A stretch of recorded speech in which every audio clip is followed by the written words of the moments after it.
Story 68, my son refused to see his mom on his deathbed. 3 years ago, I came home from work to find my 22-year-old son Kyle, back early from school on spring break. When I walked through the door, I could feel the tension in the house, by the tone of the voices echoing down the hallway. Candace, my wife, was standing rigid in the living room, her arms crossed, while Kyle's look of pure anger made me pause. His face was red, his jaw tight. As soon as I stepped in, Kyle looked straight at me and said, "Sorry Dad, but I have to go. I'll call you later." Then he grabbed his bag and walked out. He slammed the door so hard the picture frames rattled on the wall. Candace stood there, arms on her hips, staring at the door as if she could burn a hole through it.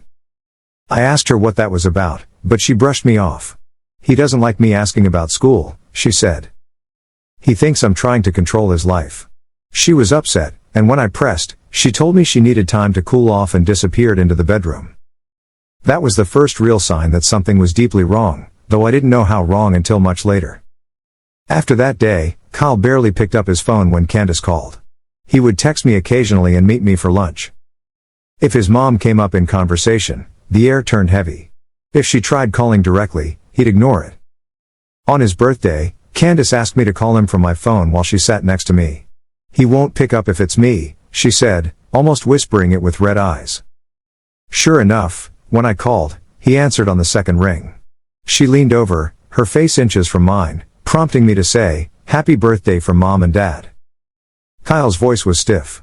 "Thanks Dad," he said. He didn't acknowledge her. She sat back, her lips pressed together in a hard line, but she didn't give up. That became the pattern. Candace would try to send gifts through me, notes through me, even apologies through me. Every attempt made Kyle shut the door tighter. He wasn't budging, and she was only getting more desperate. I was left standing between them, unsure of what had happened and without any explanation from either side. I asked both of them at different times. Candace always said it was about school, about him being stubborn, about him misunderstanding her intentions. Kyle wouldn't say a word beyond, "I told her how to fix it. If she won't, that's on her." That was the most he ever gave me. By the following year, Kyle was living with his girlfriend, Katrina. They got engaged quietly, without much fanfare, and when the wedding came, Candace wasn't invited. She cried, begged me to talk to him, and asked me to reason with him. But I knew by then that reasoning wouldn't change anything. I went to the wedding, stood by my son as best man and father, and tried to carry both the joy of the moment and the weight of the absence. Some might wonder why I didn't work harder to get to the bottom of the problem. I'll just say that I did. There was a time that I would have had to choose a side, and I wasn't going to pick one of them over the other. They were both adults who needed to figure this out for themselves. I was very clear to both of them that I was not going to choose a side. I told both of them they needed to find a way to get past whatever was causing this. Candace stayed home, scrolling through social media, waiting for pictures to appear that she could torture herself with. Kyle and Katrina settled into married life. They looked happy, buying furniture together, talking about saving for a house. From the outside, it looked like everything was lining up. Then the accident happened. It was a car crash, nothing fatal at first. Kyle had a few broken bones and a hospital stay. But during the scans, doctors found lesions in his bones. The tests confirmed bone cancer. I remember the day he told me. He sat at the kitchen table, his hand wrapped around a mug of coffee he didn't drink. He told me in a monotone voice, not wanting any pity. "They said I need radiation," he said. His voice was steady, almost too steady. "But it might make me sterile." Katrina sat beside him, holding his hand. They were already planning a family, looking at fertility clinics, setting up appointments. Kyle eventually went through the process, giving samples to be frozen prior to his treatment. Katrina tried to stay strong, but I could see the cracks in both of them. When Candace found out Kyle was sick, she tried again to wedge her way in. She showed up at the clinic, claiming she just wanted to be supportive. Katrina turned her away at the door. Candace stood in the parking lot crying, and I stood in the middle again, unable to do anything but watch. Despite everything, Katrina got pregnant naturally. The day they told me, Kyle smiled for the first time in months. He said, "If it's a girl, I'm in trouble," and we all laughed, even though the laughter was thin. Kyle's health was declining. As Katrina's belly grew, Kyle's strength faded. The treatments weren't working the way we hoped. He went from walking with a limp to using a cane to being in a wheelchair. Eventually, he was admitted to the hospital. The doctors were clear that he wouldn't be leaving it. Candace found out through me, because I couldn't keep it from her. She begged, she pleaded, she tried to bargain with me to get her in. He can't shut me out forever. I'm his mother. But every time I asked Kyle, the answer was the same. She knows what she has to do. He never budged. It came to a head one evening. Candace showed up at the hospital uninvited. She tried to push past security, insisting she had a right to see her son before he died. Voices were raised, the nurses called for help, and I had to stand there while my wife screamed my son's name down the hallway. Kyle sat in his bed, his hand in Katrina's, watching it unfold from the other side of the door. He shook his head and said quietly, "Not like this. I can't do it." Security escorted Candace out. She was in tears, shouting that she'd never forgive me for not making it happen. I stood there torn, not knowing who I was betraying more, my wife or my son. That night, the machines in Kyle's room beeped more slowly. He looked at me and whispered, "I'm sorry, Dad. I hate that this put you in the middle." His voice was faint, but it carried more weight than anything he'd ever said. Katrina was holding their newborn daughter, letting Kyle touch her tiny hand with his fading strength. I sat on the other side of the bed, and together we watched his last moments stretch thin until they finally broke. When the doctor pronounced that he was gone, Katrina turned to me with tears streaming down her face. She handed me an envelope. "He wanted you to have this," she said, weeping. I opened it with shaking hands. Inside was a handwritten letter in Kyle's uneven script. He had obviously written his recently. He wrote about his love for me, about his regrets for leaving me in the middle of a fight I didn't cause or understand. He said he knew how much it hurt me to not know why he had cut his mother out. Then came the truth. He wrote about the day he came home and found Candace in bed with another man. The man had left quickly, half-dressed, while Kyle had confronted her. They fought about whether she would tell me. She refused, saying it would ruin their marriage, and told Kyle it would be his fault. He told her that until she confessed, he would never speak to her again, never let her into his life or his family. The letter ended with, "I'm sorry, Dad. I carried her secret. But I won't carry her lie anymore. I hope you can forgive me." I sat there with the letter in my lap, the weight of truth heavier than I could have expected. This was the weight Kyle had been shouldering for years. Candace was outside the hospital, pacing, crying, demanding to be let in. Candace didn't know that her secret had been written down in our son's final words. She didn't know what was to come. I had lost my son and my wife at the same time. With the death of Kyle, my emotions were focused on his loss, not that of my wife's infidelity. I knew there would be a time when that would change. My wife's betrayal was laid bare, but it would have to wait. The silence between us over the coming week was louder than any of the arguments that we'd ever had. When the machines had stopped and Kyle's chest no longer moved, the world shrank like I was watching the world through a tunnel.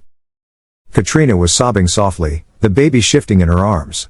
I just stood there frozen, holding the envelope he had left me, the words already etched into my mind. I stepped into the hallway where Candace was pacing, still trying to get someone to let her in. She looked at me, eyes wild, desperate. Did he ask for me? Did he? Can I see him now? I didn't stop walking. As I passed her, I pressed the folded letter into her hand. My voice was quiet and seemed flat. "He's gone." I heard her half gasp and cry out, then heard her hit the floor. The sound of her crying filled the corridor, raw. Nurses half stood looking past me as I walked by, watching my wife grieve for her son. I didn't stop. I just kept walking, right out into the cold night. By the time I reached my car, I'd stopped thinking about my wife. I drove home alone. That time in the car was my grieving time. I don't even remember most of the drive. I just remember the ache and tears. Later that night, she called me. I didn't answer. She texted me once, then again, and again.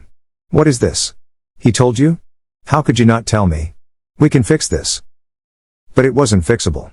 Kyle's letter was absolute. He had seen it, lived it, and carried it. He left it behind not as a weapon, but as the truth.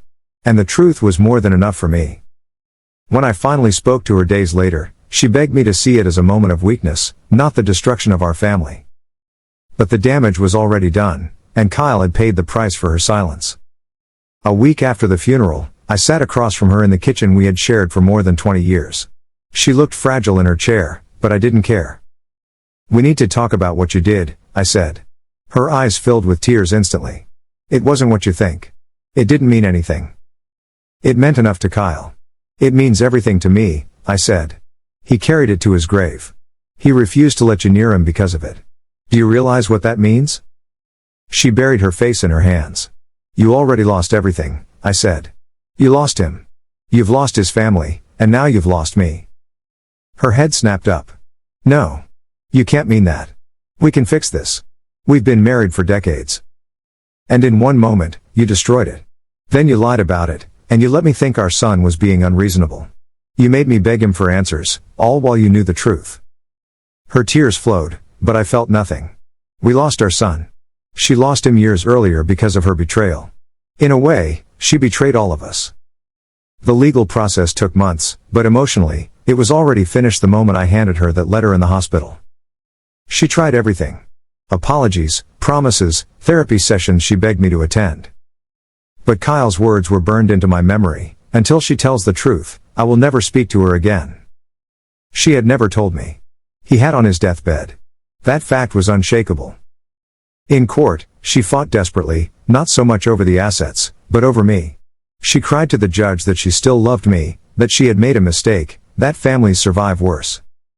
It didn't matter because I was done, and the judge wasn't going to force me into trying to fix our broken relationship. I gave her what was fair, maybe even generous, just to end it cleanly. I can't even imagine extending the pain just for some extra stuff. The divorce was finalized less than a year after Kyle's passing. She stood outside the courthouse, watching me walk away, still begging me to reconsider. If this ever happens to you, you'll understand there was nothing left to reconsider. Katrina honored Kyle in ways that words can't capture. She raised their daughter with patience and love, telling her stories about the father she would never remember. And when she was ready, she used the frozen sperm Kyle had saved to have another child, a boy. 2 years later, she gave birth to another girl. I was there for all of it, the ultrasounds, the hospital visits, the sleepless nights. I became more than a grandfather. I became the bridge between the father they never knew and the life he had wanted for them. Katrina never once considered letting Candace into that circle. She honored Kyle's decision. His boundaries lived on in her choices. She made sure the children would grow up with stories of their father's courage and love, but not with the shadow of betrayal that had driven him away from his own mother. Katrina told my ex that she wouldn't lie to the kids, but they'd be able to reach out to my ex when they were of an age to make that decision on their own. Candace still tried. Sometimes she tried guilt, sometimes nostalgia, sometimes anger. She doesn't seem to want to understand that I have nothing left for her. Every time I looked at her, I saw Kyle's eyes shut tight when her name was mentioned.